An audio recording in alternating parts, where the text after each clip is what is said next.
começarmos esse desafio de falarmos sobre todos os tempos verbais do inglês de uma só vez, precisamos apontar alguns importantes detalhes. Os principais tempos verbais em inglês são present, past e future, presente, passado e futuro.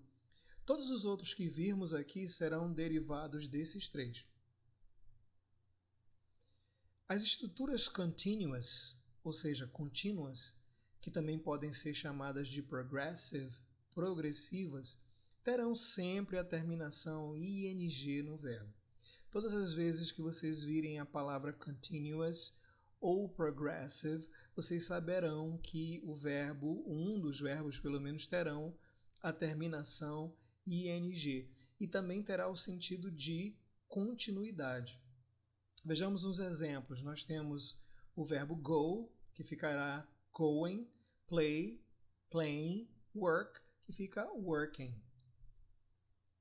Temos também as estruturas perfect.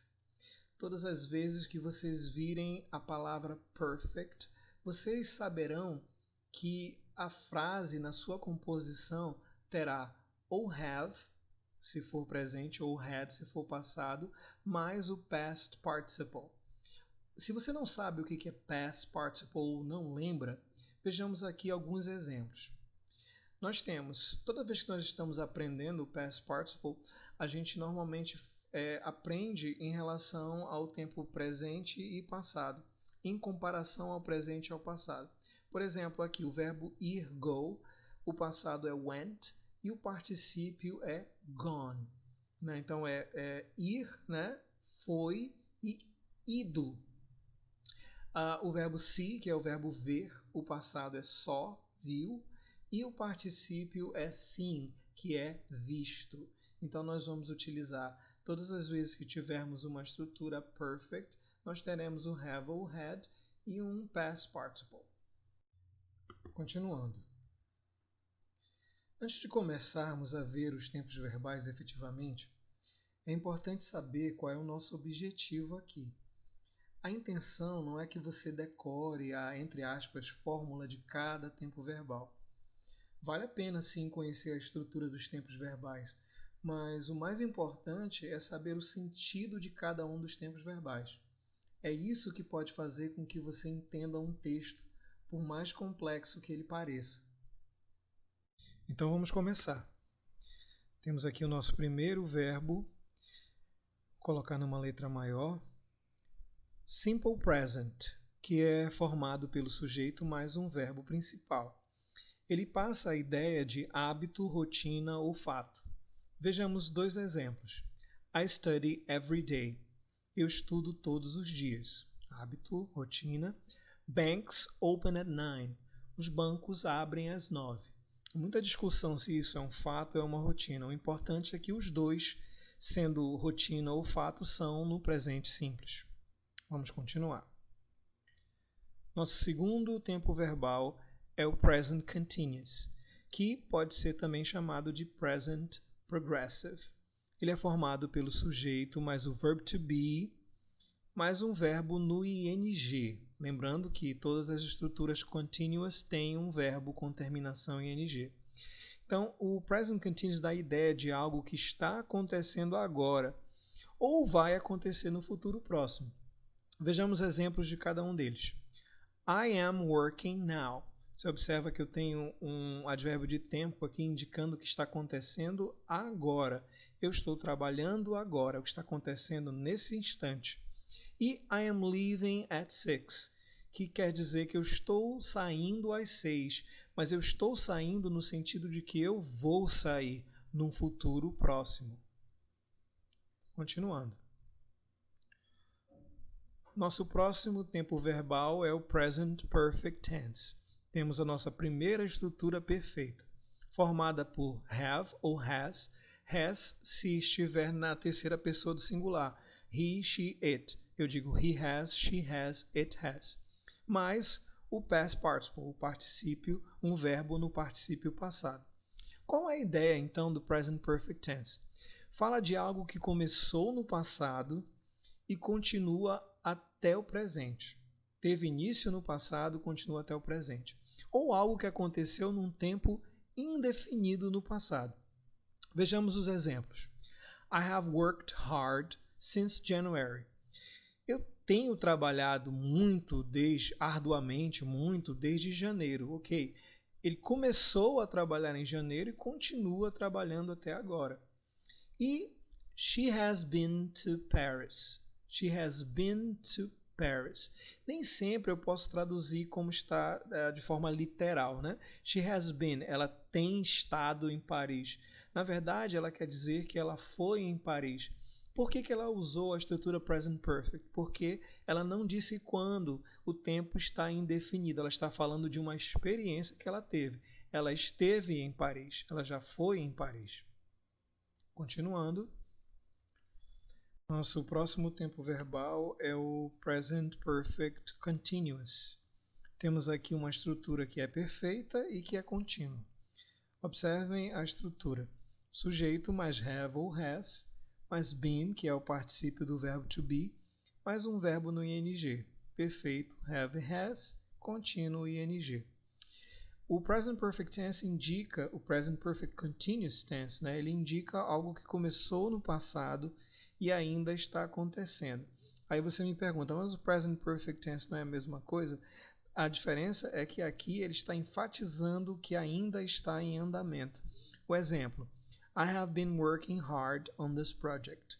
Eu não vou traduzir literalmente, eu não vou dizer eu tenho estado trabalhando, eu vou dizer eu estou trabalhando arduamente nesse projeto ou eu tenho trabalhado arduamente neste projeto. A ação continua.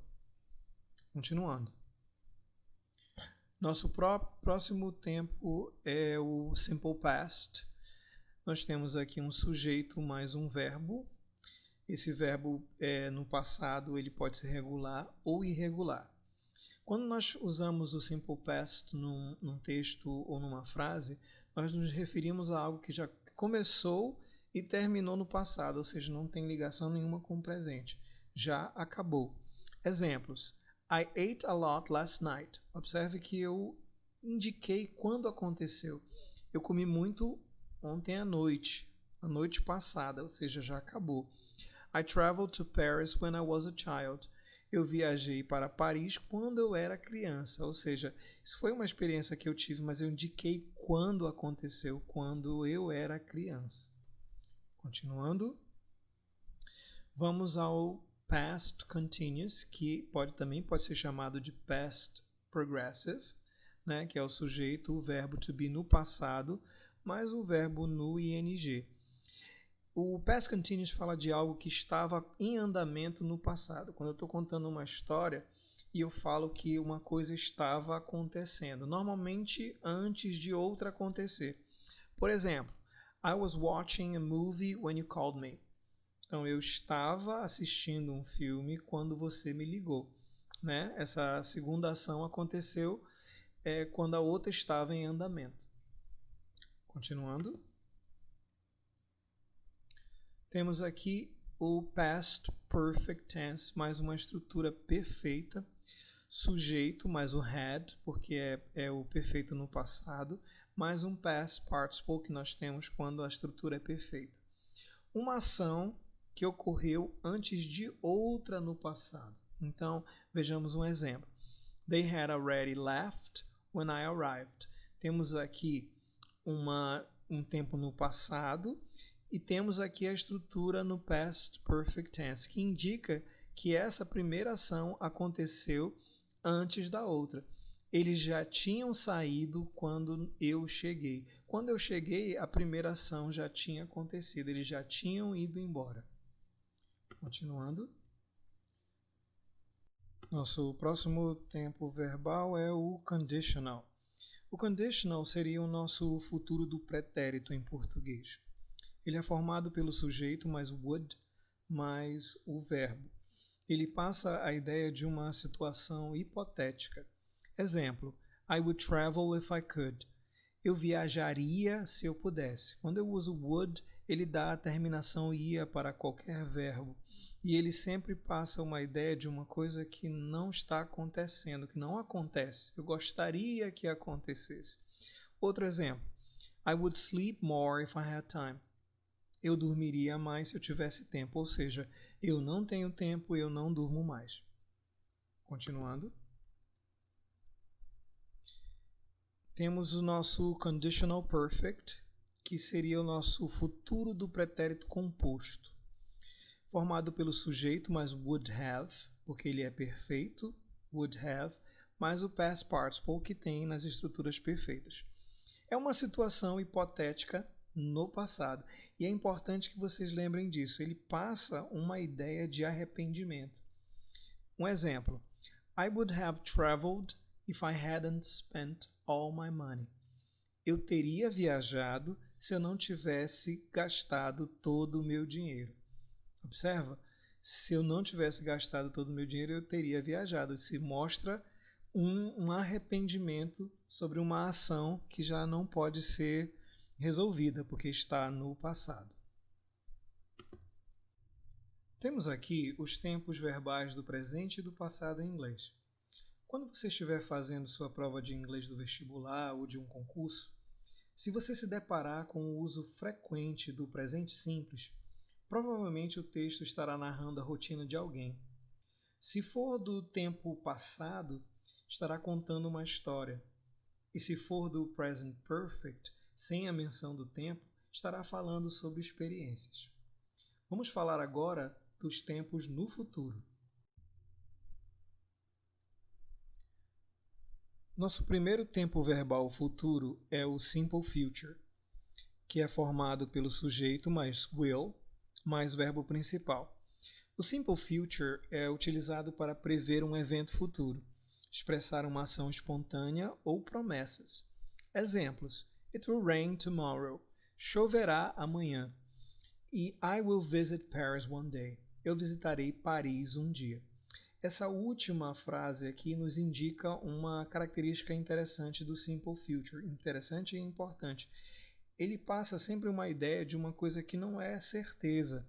Eu visitarei Paris um dia. Quando ele diz um dia, mostra que não há intenção de fazer isso num futuro próximo. Continuando. Temos aqui o immediate future, que é formado pelo verbo to be, mais going to, mais um verbo. Diferente do simple future, o immediate future mostra uma intenção, uma certeza de um evento futuro. Ele diz aqui, I am going to Paris next week. Eu vou para Paris semana que vem. Ou seja, quando ele diz I am going to Paris next week, provavelmente ele já tomou todas as providências para que isso aconteça. Já comprou a passagem, já está com o hotel reservado. Ou seja, existe uma certeza de que o evento irá acontecer num futuro próximo. Nosso próximo tempo verbal é o future continuous, uma estrutura contínua que pode ser chamada de progressive, de progressiva, formada pelo sujeito mais will be, mais verbo no ing. Uma ação que estará ocorrendo em algum momento no futuro. Exemplo: At 5 tomorrow I will be traveling to Japan. Às 5 horas da manhã eu estarei viajando para o Japão. Uma curiosidade é que reza a lenda que uma tradução equivocada de um manual de marketing fez com que surgisse no Brasil o gerundismo. Eu estarei retornando, eu estarei ligando e por aí vai. Quando ele fala que às 5 horas da manhã eu estarei viajando, significa que quando essa hora chegar, amanhã, essa ação estará em andamento. Continuando. Temos o future perfect, uma estrutura perfeita, portanto temos o have e o particípio, né? Sujeito, will have, particípio. Uma ação que estará concluída em algum momento do futuro. By the end of the year, está aqui o tempo, by the end of the year, he will have finished the project. Até o fim do ano, ele terá terminado o projeto. Ou seja, quando essa data chegar, o projeto já estará concluído. E para terminar, temos o Future Perfect Continuous, um tempo perfeito e contínuo no futuro, formado pelo sujeito mais will have been, que é o particípio do verbo to be, mais um verbo com a terminação ing. Qual é a ideia do Future Perfect Continuous? É de uma ação que continuará ocorrendo no futuro por uma certa duração de tempo ou até que a outra ação a interrompa. Um exemplo: I will have been eating salad for 8 months when I finish my diet. Não dá para a gente traduzir essa frase de forma literal, que ficaria eu terei estado comendo. A gente pode traduzir da seguinte forma: eu estarei comendo salada por 8 meses quando eu terminar a minha dieta. A ênfase no Future Perfect Continuous é no tempo, na continuação. Ele quer dizer que ele estará comendo salada por 8 meses. Ele quer enfatizar o tempo que ele levou comendo salada até que a segunda ação aconteceu, when I finish my diet, quando eu terminar minha dieta, interrompendo a primeira. É isso aí, pessoal. Eu espero que tenham gostado e principalmente que tenha sido útil. Deixem um comentário dizendo o que acharam do vídeo e deem sugestões também se tiverem. Até o próximo vídeo.